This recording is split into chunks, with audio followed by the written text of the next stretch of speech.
আসসালামু আলাইকুম। আজকে উদাহরণ 12 আলোচনা করব। বর্গাকার একটি জমির পরিমাণ কত বিঘা হবে যখন তাহার একটি বাহুর পরিমাণ হবে 21 মিটার।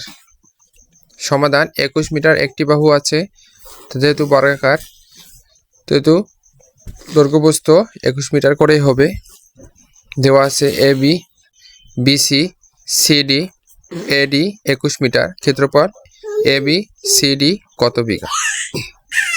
সূত্র অনুসারে ক্ষেত্রফল সমান বাহু স্কয়ার, যেহেতু 21 মিটার দৈর্ঘ্যপ্রস্থ, তাহলে 21 মিটারকে আমরা স্কয়ার দিব, তাহলে হচ্ছে ক্ষেত্রফল 441 বর্গ মিটার। তাহলে